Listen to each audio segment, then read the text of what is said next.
বিভিন্ন বিশৃঙ্খলা সৃষ্টি করে এবং সেখানে তৃণমূল সংঘর্ষ হয় এবং সেই সংঘর্ষের পরিপ্রেক্ষিতে কিছু এই হিন্দুত্ববাদী জাতীয়তাবাদী এবং এই জঙ্গি সংগঠনের লোকজন আমাদের এপিপি হিসেবে সদ্য নিয়োগপ্রাপ্ত এপিপি মোহাম্মদ সাইফুল ইসলামকে কুপিয়ে হত্যা করেছে।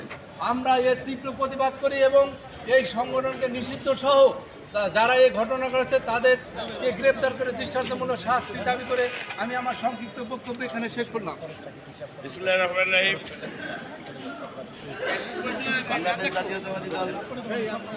রাজবাড়ী জাতীয়তাবাদী আইনজীবী ফোরামের বিজ্ঞ সভাপতি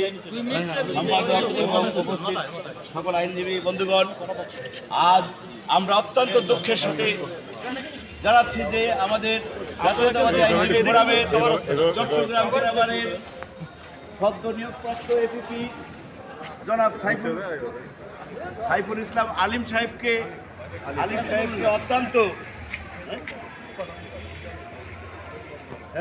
অত্যন্ত নির্মমভাবে কুপিয়ে হত্যা করেছে হিন্দুত্ববাদী জঙ্গি সংগঠন ইসকনের সদস্যরা।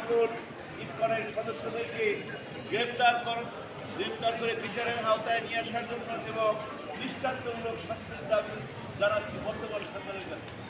এই ইসকনকে অবিলম্বে নিষিদ্ধ করতে হবে, এটাই আমাদের আজকের এই সমাবেশ থেকে দাবি জানাচ্ছি।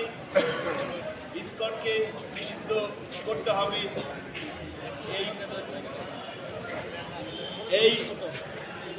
এই দাবি জানিয়ে আমার সংক্ষিপ্ত বক্তব্য শেষ করছি। আল্লাহ হাফেজ। বিসমিল্লাহির রহমানির রহিম। সাথী বন্ধুরা, হিন্দুত্ববাদী সংগঠন ইসকন এর মাধ্যমে শেখ হাসিনা ভারতে বসে বাংলাদেশে একটা অস্থিতিশীল পরিস্থিতি সৃষ্টি করার পায়তারা করছে। তারই ধারাবাহিকতা আমরা দেখলাম।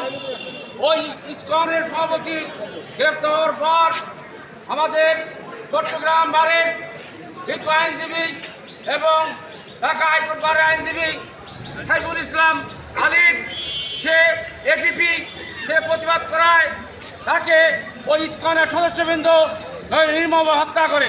সাথী বন্ধুরা আমরা বলতে চাই, এই ইসকনের সদস্যদের অবিলম্বে গ্রেপ্তার করে দৃষ্টান্তমূলক শাস্তি দেওয়া হোক এবং এই ইসকন এই রাজনীতিকে বাংলাদেশে নিষিদ্ধ ঘোষণা করার উদাত্ত আহ্বান জানিয়ে সংক্ষিপ্ত বক্তব্য শেষ করছি।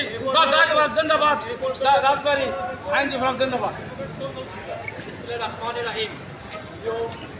আইনজীবীবৃন্দ, আজকে রাজবাড়ী জাতীয়তাবাদী আইনজীবী কর্তৃক আয়োজিত আজকের এই প্রোগ্রামে আমাদের আইনজীবী, যিনি চট্টগ্রাম বারের আইনজীবী ও বাংলাদেশ সুপ্রিম কোর্টের বারের একজন আইনজীবী, তাকে চট্টগ্রাম জেলা বারে যেভাবে নৃশংসভাবে হত্যা করা হয়েছে, সেই হত্যার আমরা তীব্র নিন্দা ও প্রতিবাদ জানাই। সাথে সাথে যে ইসকন নামের যে সংগঠনটি, এই জঙ্গি সংগঠনকে আমাদের বাংলাদেশ থেকে নিষিদ্ধ করার জোর দাবি জানাচ্ছি। এই বলে আমি আমার সংক্ষিপ্ত বক্তব্য শেষ করছি।